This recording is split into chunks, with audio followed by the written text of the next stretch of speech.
Ассаламу алейкум. Күйөө бала кызмат кылыш керекпи? Кайын атасына дейт. Эч кандай кызмат, эч кандай милдети жок. Унутканда. Күйөө бала өзүнүн ата энесине милдет кылыш фарз. Өтө чоң фарз. Унуткандар.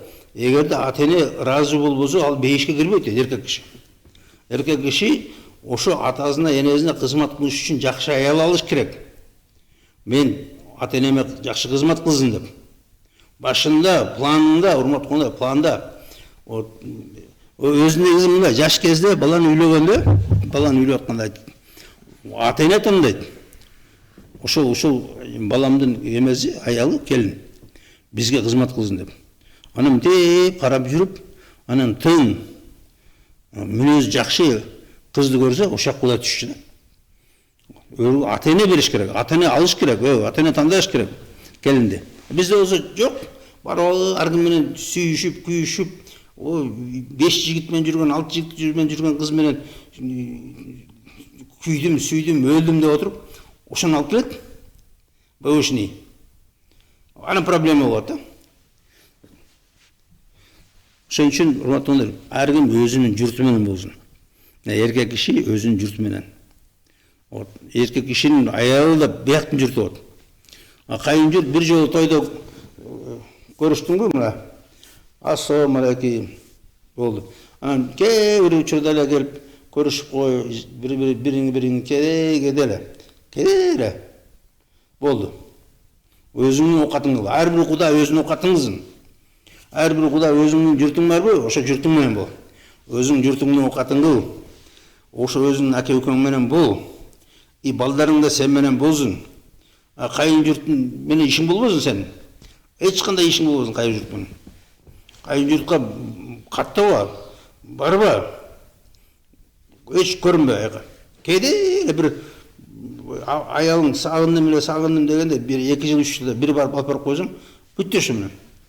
Болду, мына аялыңды айтыш керек. Көн мияка, бүттү, мына сен биякты кызың, сен тияктык эмессиң. Ошо элдер түшүнбөйт. Кызын баягыдай эле көрөт. Кызым келе бер. Кызым келе бер. Ар бир тойлордо чакырып берет, ар бир мероприятие чакырып берет. Анан теги салпактап келе берет, анан күйөө менен урушуп кетет. Мен оокатым кылам, сен эле туугандарың менен жүрөм деп. Эгерде эрки жок болсо, кетет көчүп. Бара ошо кайын журт менен жашап коет. Ошон үчүн күч күйөө деп айтыш, күч күйөө деген ушундай жиркеничтүү. Өтө ыплас. Өзүн эмесин билбеген, ордун билбеген. Атаңды кара, барып кайын журттун огородун чаппай. Өзү негизи вообще кайын журтка эч нерсе кылбагыла, урматтуулар. Огородун да чаппагыла, эч нерсе кылбагыла. Өздөрү кылсын. Бәрін өздері кылсын. Балдары кылсын, туугандары кылсын. Огород чагылып атсаң, туугандарыңды чакыр. Досторыңды чакыр. Үй курасыңбы, туугандарыңды чакыр, досторуңду чакыр. Күйөө баланы чакырба. Тийбе, күйөө балага тийбе эле. Күйөө балага мешет этпе эле. Ошо күйөө бала өзүнүн журтуна кызмат кылсын, өзүнүн үйүн курсын, өзүнүн чарбасын карасын. Азыр туугандар карашпай, кайын журтун жакын кылып, калгандар көбөйүп жатат дейт. Айтпадым, урматтуулар, тууганды билбей атсыңар. Туган каякта экен? Туган мына өзүңдүн атаңдын туугандары туган сага. Апаңдын туугандары туган эмес, урматтуулар. Апаңдын туугандары сый кишилер, тайларың те, каякта апаң 40 жыл мурда келген жактан. Ошо алар сен немең эмес. Алар сенин журтуң эмес. Ал апаңдын журту, мурдагы журту апаң. Кийин эле апаң бияктын журту болуп калган. Анан келип апаң менен атаң конкурент болуп, сенин канча киши болду, менен эле ушунча киши болду деп. Бүт аралашып кеткен мындай. Кайдан көрдү? Мына мисалы Манаста кайдан көрдүңөр? Урматтуулар, Манас жагып, жанагы Атемирден куда түшкөн, куда өткөн Атемирден. Каякта? Самарканд, Ташкент. Жок, Самарканд, Бухара. Ошактан. Качан көрдүңөр? Ал куда менен ошо бир эле жол барган. Куда болуп, жагып, бир эле жолу куда барган. Эме менен, Атемир менен. Манас, Ахунхан менен Афганистандын эмеси болгон. Айчурактын атасы, Ахунхан. Качан көрдүңөр? Ал менен барып алып, чай ичип жүргөн. Жок. Бир жолу жолуккан болду. Кайдан көрдүңөр? Жок да андай. Даже мына мисалы эми Манастын тайкасын ешким билбейт. Кана билесиң бирөөңөр, ешким билбейсиң Манастын тайкасын. Ешким билбейт. Мына чейирдин атасын ким билесиң? Ешким билбейт. Даже тарыхчылар билбейт, манасчылар да билбейт. Керек болсо. Бүт эле манасчылар билбейт, эчкимиздер билбейт. Жок. Манас чоң казатка бүт эл чакырат да, бүт тегерет элди. Бирок Кудабызды чакырган жок. Исмаил Куданы, Атемирди чакырган эмес. Жок.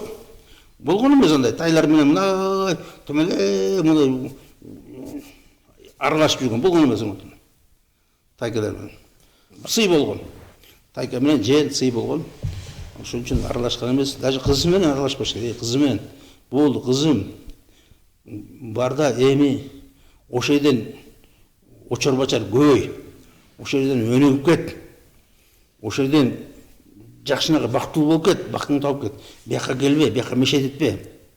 Өзүңүн проблемаңды өзүң чеч. Бизге проблемаңды айтпа. Биз да сага проблемаңды айтпайбыз, сенин жүрөгүңдү урду. Жакшынака бактылуу жаша ошол жакта. Келе бербе. Биз сени сагынсак бир нерсе берип жүрөбүз, сүрсүгөн эттен, кичине сары майыстан беребиз. Бирок келбе, келбей эле кой. Биз жөнүндө кам көрбөй эле кой. Бактылуу жашап кетсең эле болду. Жардам бербей эле кой. Биякта келип, күйөө болду, акты жүрү, ремонт кылбай үйдү. Дейт экен. Мен ушундай таң калам. Мен бир кишинин үйүнө барып, карасам аялы жок. Анан кийин дагы бир 20 чакты күндөн барсам, дагы аял жок. Анан дагы эле жок. Анан, бунун аялы каякта? Деп сурадым. Антсам, бул аялы төркүнө кеткен деди. Эмне десем? Төркүнүнүкүнө барып ремонт кылат дейт. Жардам берет экен да. Төркүнүнүкүнө ремонт кылат. Өзү биякта жашайт келин да. Бирок төркүн. Анан бунун үйүн дейт. Кыздары келип үйдө ремонт кылат дейт. Келин жашайт үйдө. Кыздары келип ушул жерде ремонт кылат. Мен анда актап, краскалап. Андай жок да. Уматтым деп. Мына үй деген келиндин үйү, бул келиндин королевствосу уже апасы өткөрүп берген кайнене. Кайнынан келип мына эми сен башкар, эми сен кара. Бүт кухняны да бердим, огородду да бердим, бәрін бердим сага. Эми сен кара. Анан ошол жерде келин королева. Барып алып тияка гүл эгип атат, мынаяка бир нерселерин жазып атат, мээде килемдерди алып атат, кооздоп атат, бир нерсе кылып атат. Жазалы кылып атат. 100% хозяин. Анан берге келип жанагы кыздары келбесин, кыздары. Сенин кайнежең, кайнесиңдер келбесин. Келип алып сенин кухняга кирбесин. Сага келип замечание кылбасын. Бир эле келбесин. Сен да кетпе жака. Өзүңдүн үйүң өзүң ремонт кыл, өзүң акта, өзүң краскала, өзүң эме кыл. Анан биякта келип алып, сен жашайсың 11 ай.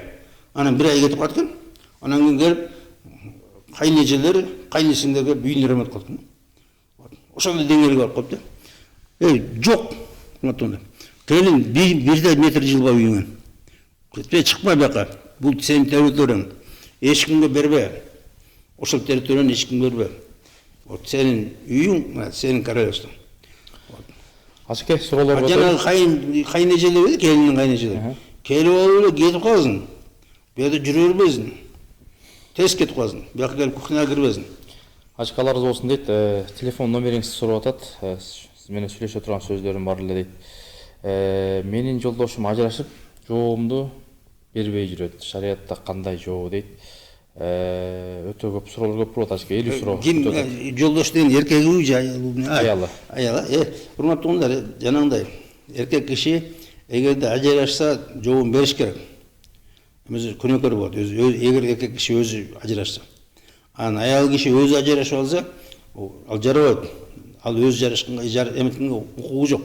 Эгерде мисалы мындай болот да, азыр аябай дүңгүрөткөн той берип, селфи кылып, мына бүт дүйнөгө мактанып, анан кийин 200 кишисин чакырып, коноктотуруп, бүт акчаны жок кылып, калыңды жеп, махырды жеп, анан кийин кой мага жакпай алып кетип калса, вот ал талак берүүдөн мурда урматтуугандар ошо кайрып бериш керек. Бүт кетирген расходтун бәрін.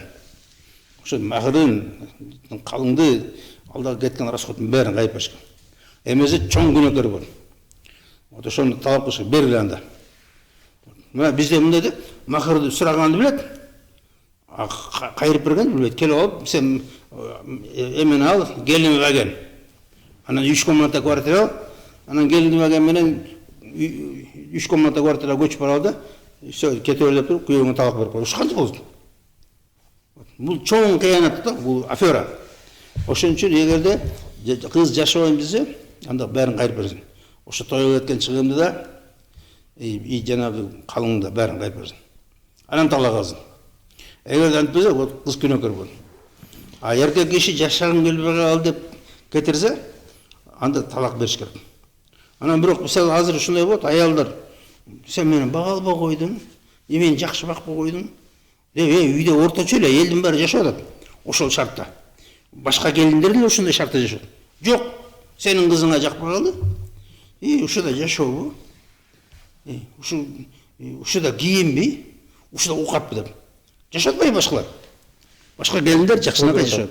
Анда кыздыгын да кайрып берсин да дейт. Жок, эгерде жок, кыздыгын мына эгерде эметсе, жанында ажырашса, эгерде себепсиз ажырашса, кайрыбайт. А эгерде эркек киши мына себепсиз жөнүндө мына үйлөндү, анан кийин эметип калды, көңүлү жок болуп калды. Анан жөнүндө кет десе, анда кандай кайрыбайт. Себепсиз кетирсе. Ана бирок жана аял себепсиз кетирсе, анда кайрып берет. Жөнүндө алып төлөдү, бәрін кетирди. Анан кийин сен жөнүнө кетип алсың себепсиз. А эгерде эркек кетирип койсо, себепсиз. Мен сен жашагым келбей калды. Анда сурабайт. Калды ушул. Маселе ушундай экен. Даже эгерде муну үйлөнөм деп туруп калыңды берди, бирок да айнып калды. Анда калыңды калтырыш керек. Эгерде айнагандыгы үчүн. Өзү айнаган үчүн. Ооба. Кайра болду. Бала тарап жигит. Кыз тарапта калып калсын.